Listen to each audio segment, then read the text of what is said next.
अस्सलामुअलैकुम, मैं हूं इरफान अहमद। आप देख रहे हैं टेक्निकल फाइन चैनल। आज हम बात करेंगे ट्रांसफार्मर के वोल्ट कम करने के बारे में कि हम ट्रांसफार्मर में एक छोटी सी अल्ट्रेशन करके इसके वोल्ट किस तरीके से कम कर सकते हैं। मिसाल के तौर पर अगर हमारे पास 24 वोल्ट का ट्रांसफार्मर है तो इसमें हम अल्ट्रेशन करके 12 वोल्ट किस तरह कर सकते हैं, 18 वोल्ट किस तरह कर सकते हैं, या जो हमारे ज़रूरत के मुताबिक वोल्ट हैं हम किस तरह इससे हासिल कर सकते हैं। तो सबसे पहले एक छोटा सा इंट्रोडक्शन मैं आपको करा दूं कि ट्रांसफार्मर किस तरह काम करता है। तो इसके लिए हमें ज़रूरी है कि सबसे पहले हम समझ लें कि ये ट्रांसफार्मर की कोर है। इसमें इस तरीके से वाइंडिंग होती है, एक प्राइमरी वाइंडिंग इसकी सेपरेट होती है और एक सेकेंडरी वाइंडिंग होती है वो इससे सेपरेट होती है। इन दोनों वाइंडिंग का आपस में ताल्लुक़ नहीं होता, दोनों अलहदा अलहदा होती हैं। ये इसकी कोर है। जब इसमें एसी वोल्ट इन होते हैं, ये एसी पे काम करता है, डीसी पे काम नहीं करता ट्रांसफार्मर। जब इसमें एसी वोल्ट इन होते हैं तो ये यहाँ से आउटपुट देता है।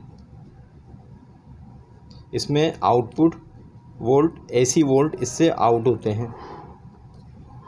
इसमें मैग्नेटिक फील्ड बनती है जिसकी वजह से यहाँ वोल्ट आउट होते हैं। इसकी वाइंडिंग इसके कोर के हिसाब से की जाती है। उसका रेशो निकाल के कि किस साइज़ की कोर है उसी हिसाब से इसकी वाइंडिंग होती है। तो प्राइमरी वाइंडिंग हमेशा जो है वो बारीक वायर से की जाती है और इसकी सेकेंडरी वाइंडिंग हमें एम्पेयर के हिसाब से उतनी ही मोटी की जाती है। तो सेकेंडरी वाइंडिंग के टर्न भी कम होते हैं क्योंकि ये तो 220 वोल्ट है, हमारे यहाँ 220 वोल्ट चलता है, तो इसकी वाइंडिंग हमें ज़्यादा करनी होती है।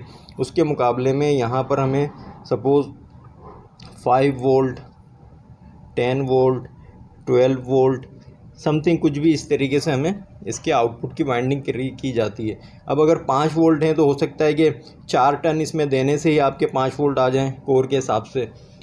अब 5 टन देंगे इसमें 5 वोल्ट हो जाएंगे। 10 आप इसमें 10 टन देंगे तो आपके 10 वोल्ट हो जाएंगे। 12 टन देंगे 12 टन हो जाएंगे। एक सपोज़ बात बता रहा हूँ, वो कि इसका रेशो निकाल के कैलकुलेशन करके इसको किया जाता है वाइंडिंग। तो इसका एक ये पॉइंट है, इसको 1 देख लेते हैं। ये हो गया हमारा 2।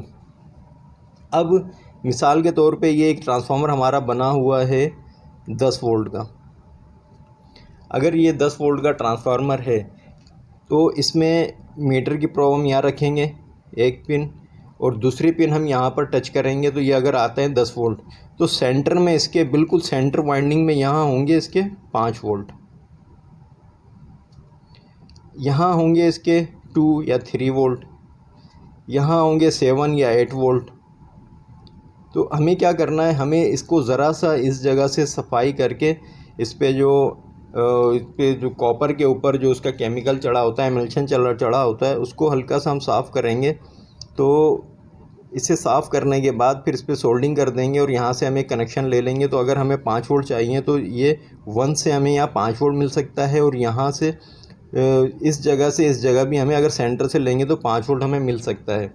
थोड़ा सा आगे से हम इसको सफाई करके अगर चेक करेंगे तो 3 वोल्ट होंगे। ऐसे ही बढ़ते जाएंगे तो वोल्ट हमारे बढ़ते जाएंगे। अगर इस साइड से ऐसे शुरू करेंगे तो अगर इसको यहाँ से इस जगह पर चेक करेंगे तो ये हमारे 2 वोल्ट या 3 वोल्ट इस जगह से होंगे। तो ये छोटा सा इंट्रोडक्शन था जो आपको समझा दिया। यही काम करके हम ट्रांसफार्मर के वोल्ट कम कर सकते हैं। तो देखें, ये एक ट्रांसफार्मर है हमारे पास, इसके हम वोल्ट चेक करते हैं कि कितने वोल्ट का है। ट्रांसफार्मर एसी वोल्ट पे काम करता है, डीसी पर काम नहीं करता है। देखें, ये हमारे पास ट्रांसफार्मर है 30 वोल्ट का।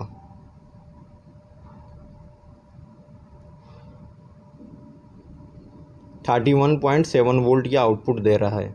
तो हमने क्या किया है, इसको इस जगह से इसकी देखें ये वाइंडिंग है, इसकी ये हमेशा जो है ना सेकेंडरी वाइंडिंग जो है ये मोटी होती है, और इसकी प्राइमरी वाइंडिंग आप यहाँ देखें ये बहुत बारीक वायर होगी इसके, और इसके टन भी ज़्यादा होंगे। तो इसे तो हमें छेड़ने की ज़रूरत नहीं है। प्राइमरी को ये इसकी 220 है। हमें क्या करना है, सेकेंडरी में काम करना। देखें, इसको हमने थोड़ा सा यहाँ से इसको सफाई करके इसमें से एक हमने सोल्डिंग करके एक वायर निकाला है यहाँ से। तो इसे हम चेक करते हैं। सपोज़ ये हमारा 1 है, तो यहाँ हमारे आ गए 30 वोल्ट, और इस जगह पर अगर हम चेक करते हैं तो ये देखें हमारे 14 वोल्ट आ गए। अगर इसे हम किसी और जगह पर किसी और वाइंडिंग में चेक करते हैं, सपोज़ देखें ये वोल्ट चेंज हो गए, इसको हमने यहाँ 13 वोल्ट आ गए, यहाँ चेक करेंगे तो यहाँ 14 वोल्ट आ गए। इसी तरीके से अगर हम इसके बैक साइड पे चले जाते हैं,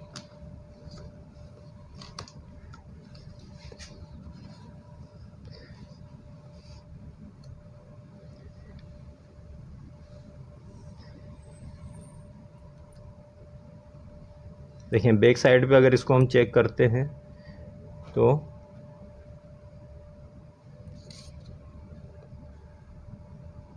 अच्छा ये शुरू की वायर यही निकली हुई है, इसको यहाँ चेक करते हैं।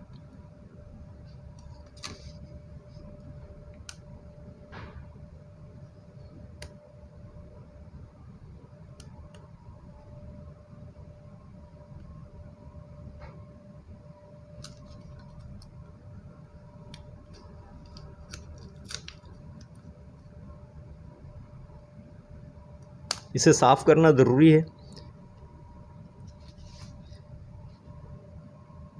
देखें यहाँ 28 वोल्ट आ रहे हैं, इस जगह पर 31 वोल्ट हैं, और अगर यहाँ से इसे हम चेक करें तो ये हमारे 3 वोल्ट आ रहे हैं। अगर हमें 3 वोल्ट की ज़रूरत है तो हम यहाँ से इस तरीके से किसी वाइंडिंग को बीच से हम सफाई करके इसको चेक करें तो ये हमें 3 वोल्ट यहाँ से मिल सकते हैं। तो ये एक बहुत आसान तरीका है, सीधा सादा सा, जिसमें हम ट्रांसफार्मर को, एक ही ट्रांसफार्मर को हम इस्तेमाल करके उसमें से वोल्ट ले सकते हैं। उम्मीद करता हूँ कि आपको मेरी वीडियो पसंद आई होगी। मेरे चैनल को लाइक कीजिए, सब्सक्राइब कीजिए, ताकि हर नई आने वाली वीडियो आपको बआसानी मिल जाए। अल्लाह हाफिज़।